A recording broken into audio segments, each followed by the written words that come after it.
Zuhруф сүресі. Рахман, әрі аса рақымды Алланың атымен бастаймын. Хамим. Ақиқатты ашық баяндайтын осынау ап-айқын кітапқа серт. Біз ақылға салып ойланарсыңдар һәм ғибрат аларсыңдар деп, оны арабша Құран, яғни арабша оқылатын кітап қылдық. Шүбәсіз ол құзырымыздағы бас кітаптың, Ләухул Махфуздың ішіндегі ұлы һәм даналыққа толы теңдессіз кітап.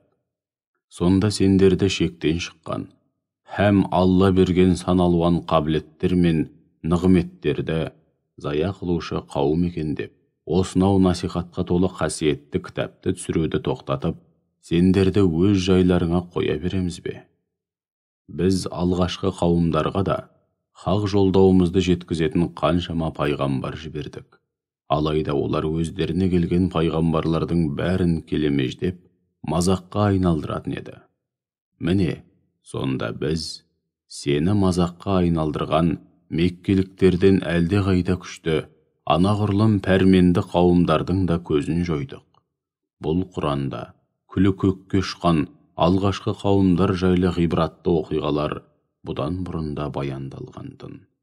Уа Мұхаммед, егер олардан күллі аспан әлемі мен жерді кім жаратты деп сұрасаң, онда олар сөзсіз, оларды Азиз, бәрінен үстем әрі ұлы, Алим, бәрін білетін шексіз ілім иесі Алла жаратты деп айтуға мәжбүр болады.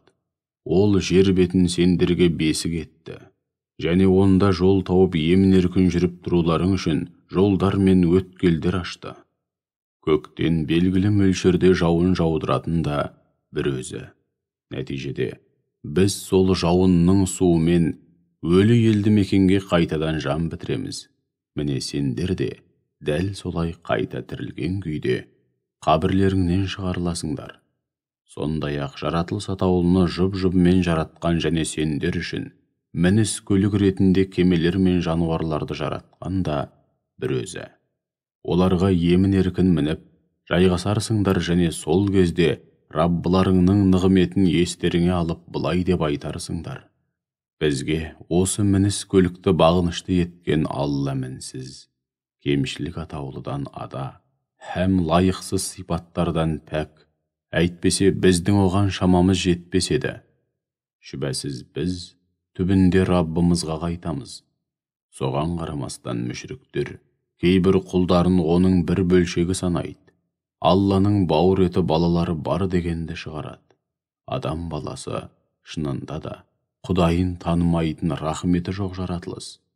Ей мүшриктер, сонда ол жаратқан пенделерінің арасынан мына сендер қор санайтын қыздарды өздеріне бала етіп алып, ұл балаларды сендерге арнат дейсіңдер ме? Олардың бірі өздері Рахманға лайық көретін, яғни телейтін қыз баламен сүйіншіленгенінде жүзі қап-қара боп түтігіп кетеді де іштей ашуға булығады. Сонда олар өздерінің түсінігіндегі тек әшекейлеп сәндеп өсірілетін һәм жауласып дауласқанда көбіне сезімге беріліп кететіндіктен өз ойы мен мақсат мұратын ашып, анық жеткізе алмайтын, сөйтіп өз мүддесін өзі қорғай алмайтын қыз баланы Аллаға телуде ме? Осылайша олар Рахманның хас құлдары болған періштелерді өздері қор көретін әйел жамағатына балап, періштелер Алланың қыздары дейді. Сонда олар періштелердің қалай жаралғанына куә болып па? Олардың мұндай жалған куәлігі міндетті түрде жазылады, және сол үшін жауапқа тартылады. Олар, егер Рахман қаласа, біз оларға табынбас едік дейді. Әйтсе де, олардың бұл мәселеге, яғни Алланың қалауы мен пенделердің қалауы һәм іс-әрекеттеріне қатысты ешқандай ілімі жоқ. Олар ойларына келгенді айтып, құр сандырақтап жүр. Одан басқа түк емес. Жоқ әлде біз оларға Құраннан бұрын оқып басшылыққа алыңдар деп басқа кітап беріп едік. Сөйтіп олар соған жабысып жүрме? Жоқ, Олар ешқандай кітапты басшылыққа алып отырған жоқ. Олардың бар айтқаны: біз ата-бабаларымыздың осы дінді берік ұстанғанын көрдік, біз де солардың басқан ізімен жүріп келеміз деу болды. Сол сияқты, өзіңнен бұрын қай елді мекенге ескертуші пайғамбар жіберсек те, сол жердегі дүниенің буына масайраған бай шонжарлар: біз ата-бабаларымыздың осы дінді, осы жолды тұтқанын көрдік, біз де солардың ізін басып келеміз деп айтқан еді. Хақ пайғамбар оларға: егер мен сендерге ата-бабаларыңнан көрген діндеріңнен анағұрлым дұрыс һәм хақ дінді әкелсем де, сол баяғы ата-бабаларыңның жолын қуасыңдар ма деген еді. Алайда қай елдің болмасын бай шонжарлары өздеріне келген хақ елшілеріне: расында біз сендер арқылы келгеннің бәрін жалғанға шығарамыз, әкелгендеріңнің бірде-біріне сенбейміз деп жауап берді. Біз ақырында олардың сазайын беріп, мүміндер үшін олардан өш алдық. Міне пайғамбарларға, олар жеткізген қасиетті жолдауға сенбегендердің ақыры не болды көрдің бе? Кезінде Ибрахим пұтқа табынатын әкесі мен қауымына: біліп қойыңдар, мен шынында сендердің табынып жүрген құдайларыңнан аулақпын. Мен өзімді жоқтан жаратқанға ғана табынамын. Ол мені тура жолға бастайды деген еді. Алла таухид сенімінің ұраны болған осынау сөзді, жалған сенімдерді тәрк етіп, хақ дінге қайтсын деп, одан кейінгі нәсілдерге мәңгілік мұра етіп қалдырды. Расында мен бұлардың, меккеліктердің өздерін де, ата-бабаларын да өздеріне хақ, кітап пен ақиқатты ашып түсіндіретін пайғамбар келгенге дейін ағыл-тегіл нығметке бөлеп өмір сыйладым. Ақыр соңында өздеріне хақ кітап келгенде олар: бұл бір сиқыр, біз оны мүлдем жалғанға шығарамыз десті. Сондай-ақ олар: бұл Құран мына екі шаһардың, Мекке мен Таифтың біріндегі бетке ұстар бір ұлыққа түсірілу керек емес пе еді десті. Уа Мұхаммед, сонда біреуді пайғамбарлыққа лайық көріп, енді біреуді лайық көрмейтіндей Раббыңның рахмын үлестіру солардың еншісінде мекен? Пайғамбарлықты былай қойғанда, бұл дүниеде олардың ризық несібелерін де мына біз үлестірдік. Сондай-ақ бірін-бірі жалдап қолдансын, біріне-бірі септігін тигізсін деп, олардың кейбіреулерінің бақ дәрежесін кейбіреулерінен жоғары қылдық. Ендеше Раббыңның кім көрінгенге нәсіп ете бермейтін иман, тура жол және пайғамбарлық сынды рахмы болса, олардың бар жиып тергенінен де қайырлы. Егер адамдар бақ дәулеті тасыған кәпірлерге қызығып, тек дүние қуып, ақиретті ұмытып, нәтижеде жаппай күпірлікке бой алдырған бірыңғай кәпір үмбетке айналмайтын болғанда, бұл дүниені басы бүтін кәпірлерге беріп, Рахманға күпірлік қылған әрбір кәпірді сансыз байлыққа кенелтер едік те, олардың үйлерінің төбесімен басатын баспалдақтары саф күмістен құйылған болар еді. Һәм үйлерінің есіктері мен шалқая түсіп жайғасып отыратын орындықтары да саф күмістен құйылған болар еді. Сондай-ақ оларды алтынға һәм басқа да баға жетпес асыл дүниелерге әбден қарық қылар едік.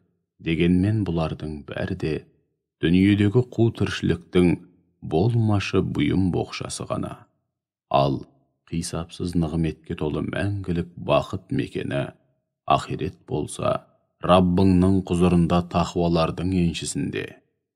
Ал кім-дегім тақуа болудың орнына Рахман Алланы еске алудан сырт айналса, яғни Алланы еске алу, оған құлшылық ету мәселесінде немқұрайлылық танытып, ғапылдыққа салынса, біз оған бір әзәзіл шайтанды қосып қоямыз. Сөйтіп, ол оның ажырамас жолдасы болады. Әзәзіл шайтандар оларды Аллаға жеткізетін хақ жолдан тайдырады. Олар соған қарамастан өздерін тура жолдамыз деп есептейді. Ал құзырымызға келгендерінде ол әзәзіл жолдасына: әттең, сені мен менің арамда екі шығыстың, яғни шығыс пен батыстың арасындай арақашықтық болғанда ғой. Сен неткен жаман жолдас едің деп аһ ұрады. Бүйтіп аһ ұрып өкінгеніңнің бүгін сендер үшін титтей де пайдасы болмайды. Өйткені екеуің дүниеде бірге зұлымдық жасадыңдар. Ендеше бұл жерде де азапты бірге татасыңдар. Уа Мұхаммед, олай болса, саңырауларға сөзіңді естірте аласың ба? Яки көрсоқырлар мен анық адасуда болғандарды тура жолға бастай аласың ба? Біз сені олардан бұрын о дүниеге аттандырсақ дағы түптің түбінде оларға лайықты сазайын береміз. Сөйтіп мүміндер үшін олардан өш аламыз. Я болмаса, оларға уәде еткен азабымызды көзіңнің тірісінде тартқызамыз да, саған олардың қалай қор болғанын көрсетеміз. Шүбәсіз, біздің құдіретіміз оларға әбден жетеді. Олай болса, сен өзіңе уахи етілген Құранды мықтап ұста. Еш күмәнің болмасын, сен тұп-тура жолдасың. Шүбәсіз, бұл Құран екі дүниеде өзіңнің де, қауымыңның да мерейін үстем қылатын үгіт насихат, иләһи жолдау. Әрине күндердің күнінде сол үшін жауапқа тартыласыңдар. Уа Мұхаммед, өзіңнен бұрын жіберген пайғамбарларымыздың шынайы ізбасарларынан сұрап көрші. Біз Рахман, Алладан басқа құлдық ұрып табынуға болатын өзге де құдайлар бар деп айттық па? Расында Мұсаны ап-айқын аяттарымызбен, ғаламат мұғжизаларымызбен Перғауынға және оның бетке ұстар шонжарларына жіберген едік. Мұса оларға күмәндарың болмасын. Мен күллі әлемнің Раббысының сендерді хақ жолға бастау үшін жіберген елшісімін деді. Сөйтіп Мұса оларға аяттарымызды, мұғжизаларымызды көрсеткенде, олар аяттарымызға күліп, мазаққа айналдырды. Біз оларға бірінен бірі асып түсетін ғаламат дәлелдерімізбен мұғжизаларымызды бірінен кейін бірін көрсетіп бақтық. Сондай-ақ, райларынан қайтар мекен деп оларды бірінен бірі өтетін сан қилы азапқа салып жазалап та көрдік. Олар күпірліктері себепті қандай да бір азапқа душар болғанда Мұсаға келіп, әй сиқыршы, Алланың өзіңе берген уәдесі бойынша біз үшін Раббыңа дұға етіп жалбарын, бізді кешірсін. Өйткені біз бұдан бұлай сөзсіз тура жолға түсеміз деп айтатын еді.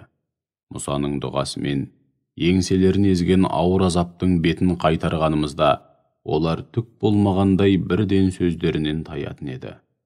Мұса көрсеткен мұғжизалардың алдында амалы құрып тығырыққа тірелген Перғауын бірде қауымына былай деп үн қатты. Уа халқым, Мысыр елі, мұндағы шексіз билік, әрі аяғымның астындағы ағып жатқан мына өзендер маған тиесілі емес пе? Менің осынау ұлылығымды көрсеңдер етті. Мен өз ойында дұрыстап жеткізе алмайтын мына мүсәпірден әлде қайда қайырлы емеспін бе? Егер ол шынымен пайғамбар болса, онда төбесіне аспаннан алтын білезіктер жаудырылмай ма? Я болмаса, оған қосақталып, сөзін растайтын періштелер келмей ме? Міне осылайша Перғауын өз халқын қор санап, олармен мүлдем санаспады. Халқы болса, оның ығына жығылып, көзсіз мойын сұнды. Өйткені олар онсыз да күнәға белшесінен батып, тура жолдан тайған азғын қауым еді. Ақырында олар өздерінің шектен шыққан қылықтарымен ашуымызға тигенде лайықты сазайын беріп, түгелдей суға батырдық.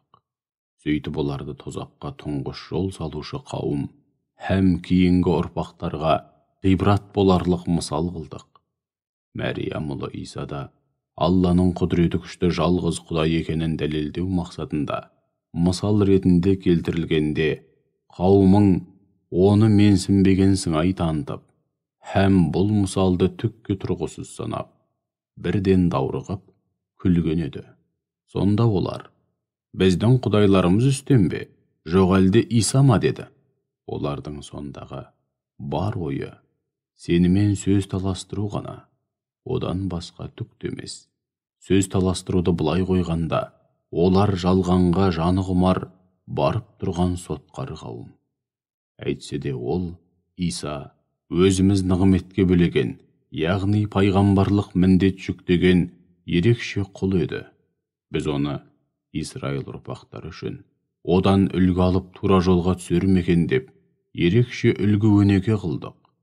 Егер қаласақ, араларыңнан кейбіреулерді періште қылар едік. Сөйтіп, олар да өздерің сияқты өсіп өніп, жер бетінде тіршілік етер еді.